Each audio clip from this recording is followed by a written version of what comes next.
On the 30th of May, 1832, a gunshot was heard ringing out across the 13th arrondissement in Paris. A peasant who was walking to market that morning ran towards where the gunshot had come from and found a young man writhing in agony on the floor, clearly shot by a dueling wound. The young man's name was Évariste Galois.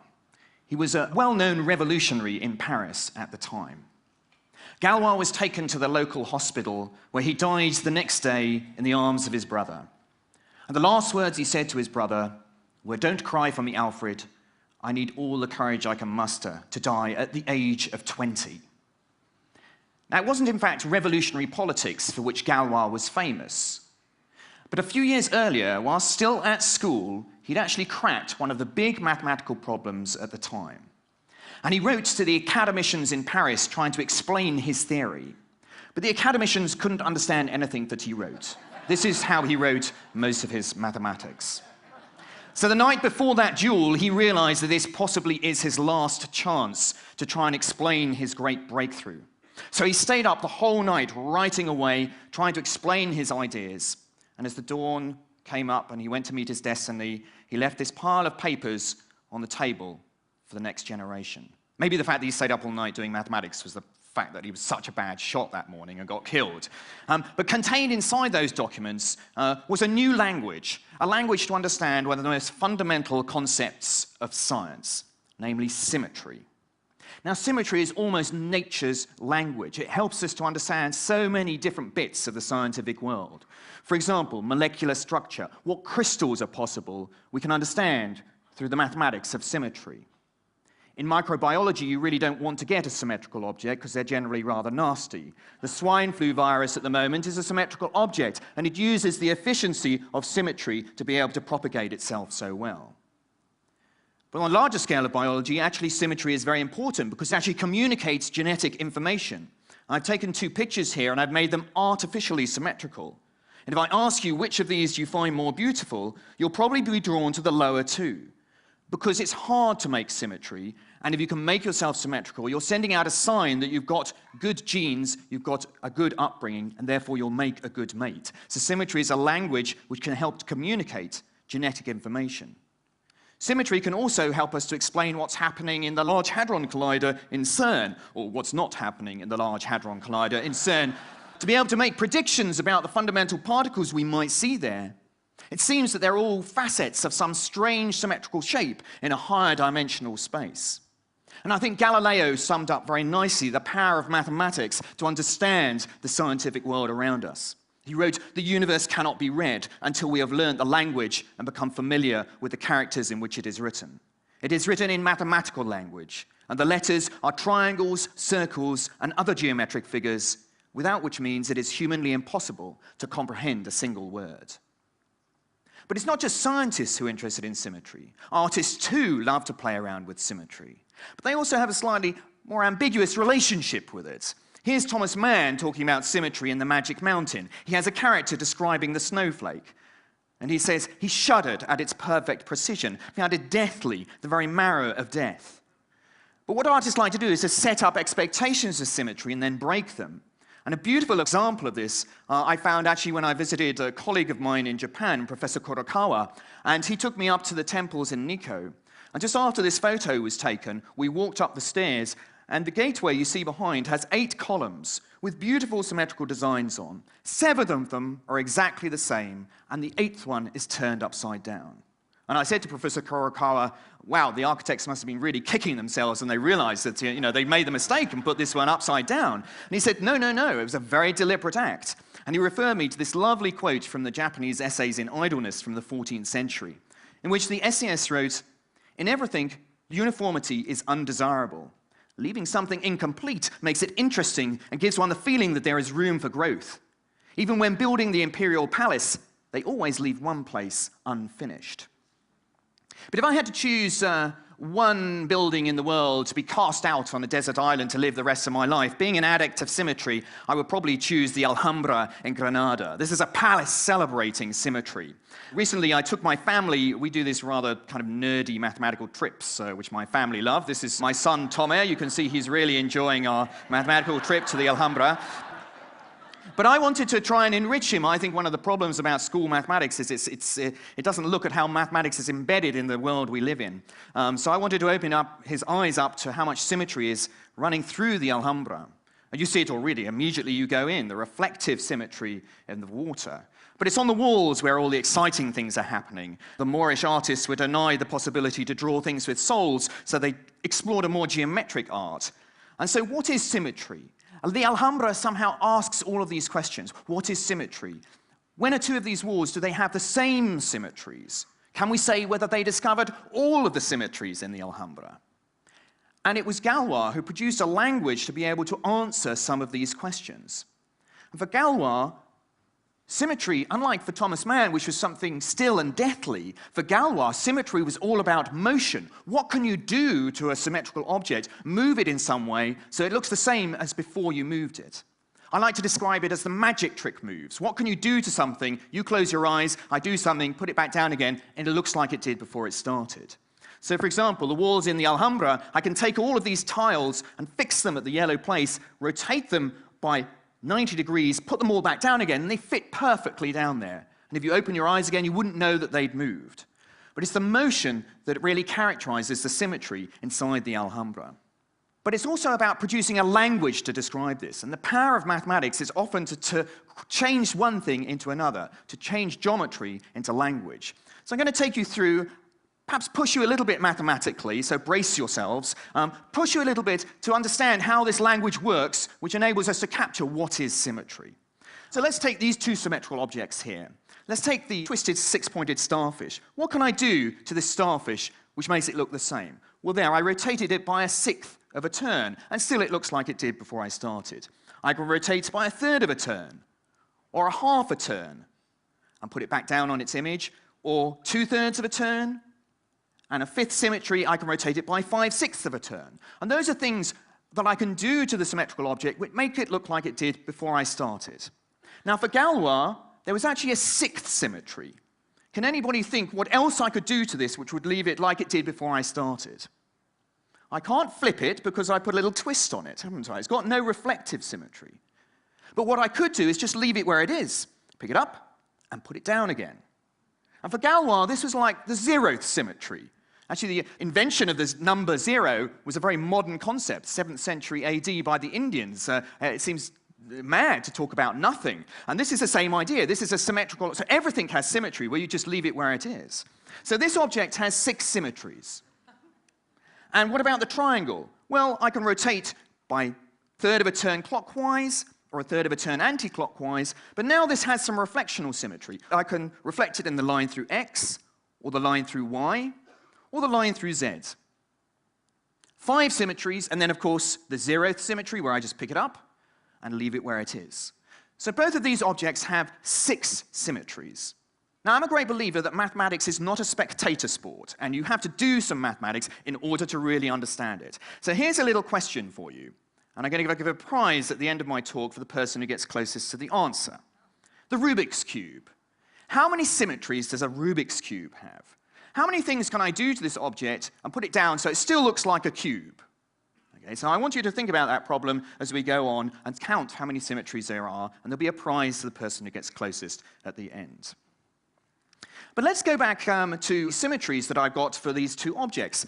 What Galois realized, it isn't just the individual symmetries, but how they interact with each other, which really characterizes the symmetry of an object.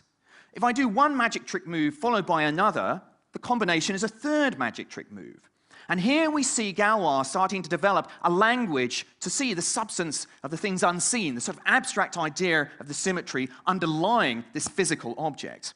For example, what if I turn the starfish by 1/6 of a turn and then 1/3 of a turn? So I've given names. The capital letters A, B, C, D, E, F are the names for the rotations. So B, for example, rotates the little yellow dot to the B on the starfish, and so on. So what if I do B which is a sixth of a turn, followed by C, which is a third of a turn. Well, let's do that. A sixth of a turn, followed by a third of a turn. The combined effect is as if I just rotated it by half a turn in one go.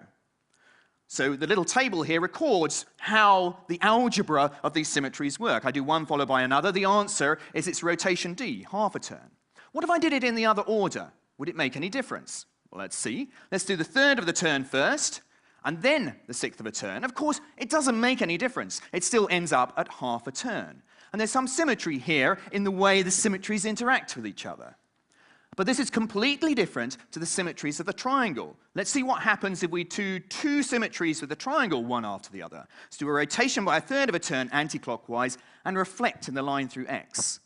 Well, the combined effect is if I just done the reflection in the line through Z to start with. Now let's do it in a different order. Let's do the reflection in X first, followed by the rotation by a third of a turn anti-clockwise. The combined effect, the triangle ends up somewhere completely different. It's as if it was reflected in the line through Y. Now it matters what order you do the operations in. And this enables us to distinguish why the symmetries of these objects, they both have 6 symmetries, so why shouldn't we say they have the same symmetries? But the way the symmetries interact enable us, we've now got a language to distinguish why these symmetries are fundamentally different.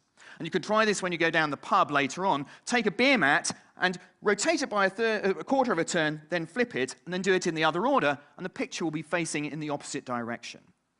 Now, Galois produced some laws for how these tables, how symmetries interact. It's almost like little Sudoku tables. You don't see any symmetry twice in any row or column. And using those rules, he was able to say that there are, in fact, only 2 objects with 6 symmetries. And they'll be the same as the symmetries of the triangle or the symmetries of the 6-pointed starfish. I think this is an amazing development. It's almost like the concept of number being developed for symmetry. In the front here, I've got 1, 2, 3 people sitting on 1, 2, 3 chairs. The people and the chairs are very different, but the number, the abstract idea of the number, is the same.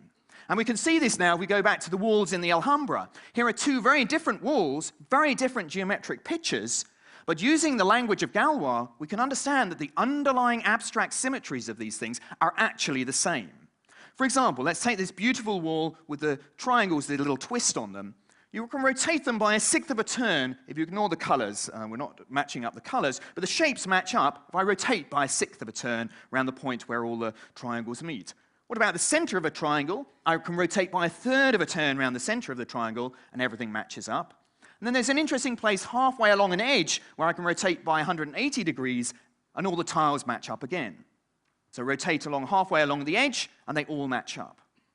Now let's move to the very different looking wall in the Alhambra, and we find the same symmetries here and the same interaction. So there was a sixth of a turn, a third of a turn where the Z pieces meet, and then the half a turn is halfway between the 6-pointed stars. And although these walls look very different, Galois has produced a language to say that, in fact, the symmetries underlying these are exactly the same. And it's a symmetry we call 6-3-2. Here's another example in the Alhambra. This is a wall, a ceiling, and a floor. They all look very different, but this language allows us to say they are representations of the same symmetrical abstract object, which we call 4-4-2. Nothing to do with football, but because of the fact that there are 2 places where you can rotate by a quarter of a turn and 1 by half a turn.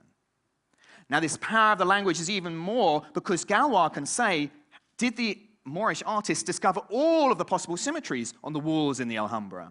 And it turns out they almost did. You can prove using Galois' language there are actually only 17 different symmetries that you can do in the walls in the Alhambra. And if you try and produce a different wall with the 18th one, it will have to have the same symmetries as one of these 17. But these are things that we can see. And the power of Galois' mathematical language is it also allows us to create symmetrical objects in the unseen world, beyond the 2-dimensional, 3-dimensional, all the way through to the 4, 5, or infinite dimensional space. And that's where I work. I create mathematical objects, symmetrical objects, using Galois' language in very high-dimensional spaces. So I think it's a great example of things unseen, which the power of mathematical language allows you to create.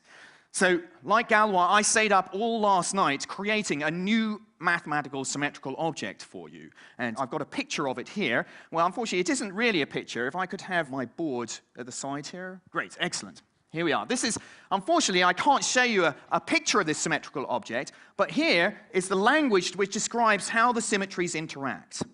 Now, this new symmetrical object does not have a name yet. Now, people like getting their names on things, on sort of craters on the moon or new species of animals. So I'm going to give you the chance to get your name on a new symmetrical object, which hasn't been named before. And this thing, species die away and moons kind of get hit by meteors and explode, but this mathematical object will live forever. It will make you immortal. And in order to win this symmetrical object, what you have to do is to answer the question I asked you at the beginning. How many symmetries does the Rubik's Cube have?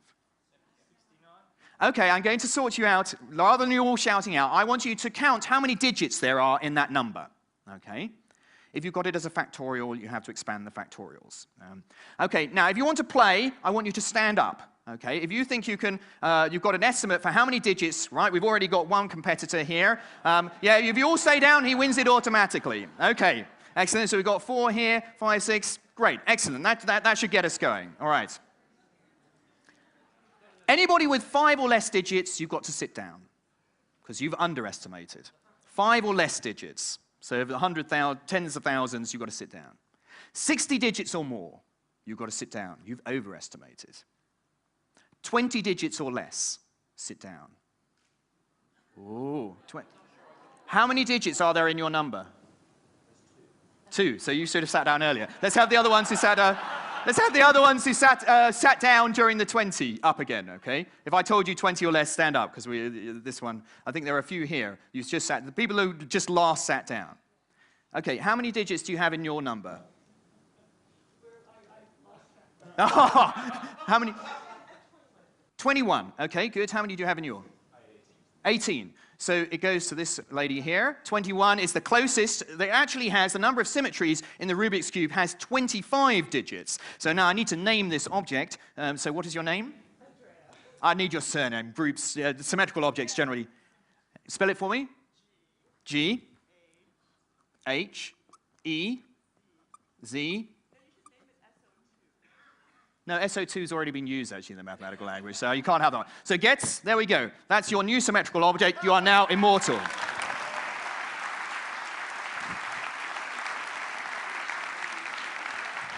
And if you'd like your own symmetrical object, I have a project raising money for a charity in Guatemala where I will stay up all night and devise an object for you for a donation to this charity to help kids get into education in Guatemala. And I think what drives me as a mathematician are those things which are not seen, the things that we haven't discovered. And it's all the unanswered questions which make mathematics a living subject. And I always come back to this quote from the Japanese essays in Idleness. In everything, uniformity is undesirable. Leaving something incomplete makes it interesting and gives one the feeling that there is room for growth. Thank you.